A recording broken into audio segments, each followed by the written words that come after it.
Hello everybody, and welcome back to my channel. So, sadly, this is going to be the final update on the Alpine Pond Ecosphere Revisited. I'm making this decision because of the fact that, well, these are old clips on screen right now, but over the past couple months, it's simply just declined and I haven't been able to spot any microorganisms. So, in terms of just general comments and reflection, I would say that this ecosphere really opened my eyes to the fact that local habitats really are undergoing a severe crisis. I think mainly due to climate change specifically, we're seeing a steady decline as well as a severe drop-off in terms of microorganism diversity and density. I would say that action definitely needs to be taken to attempt to reverse the effects of climate change, because the only difference between these two samples was about a year. And within that year, there's been an insane amount of decrease in terms of the different types of microorganisms I can see and just the general activity levels of the ecosphere itself. I mean, even the first day where I collected the ecosphere and I was showing it off, it just looked way less lively. These old clips do showcase, however, that there was actually enough diversity where I wouldn't say that all hope is lost.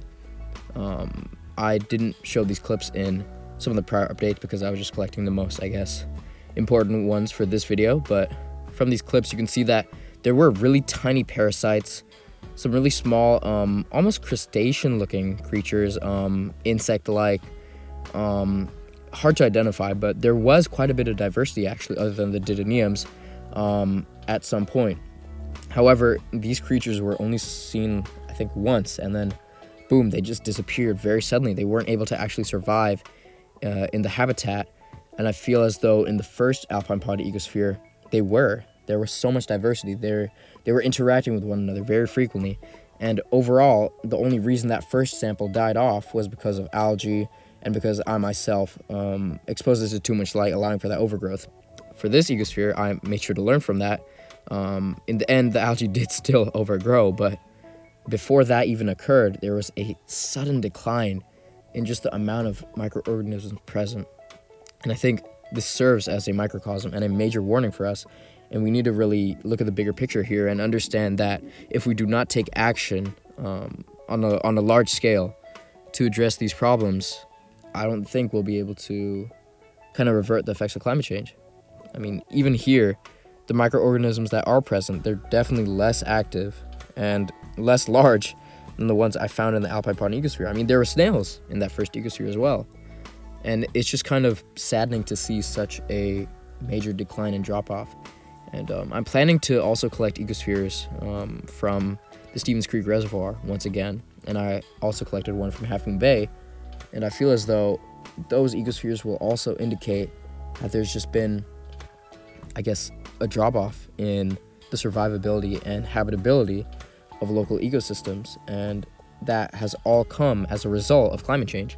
Climate change has forced a lot of these environments to undergo rapid changes, and a lot of the microorganisms present within these ecosystems simply are not able to adapt that quickly.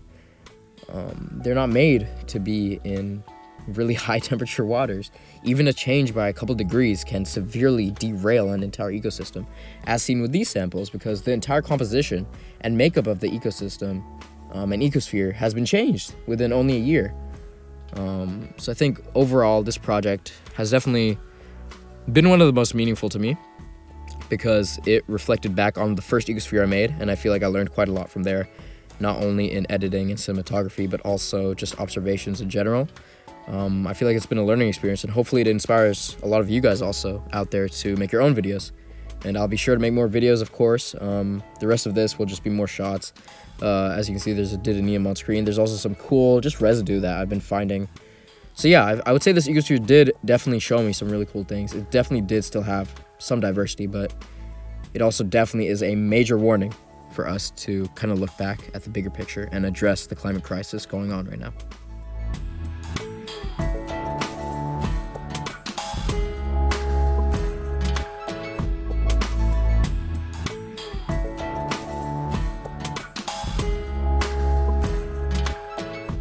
Yeah, and even here, there was a really cool, I'm not really sure what this is, some other residue, but yeah, Thank you so much for watching. Have a great day, and be sure to be on the lookout for new videos coming up soon.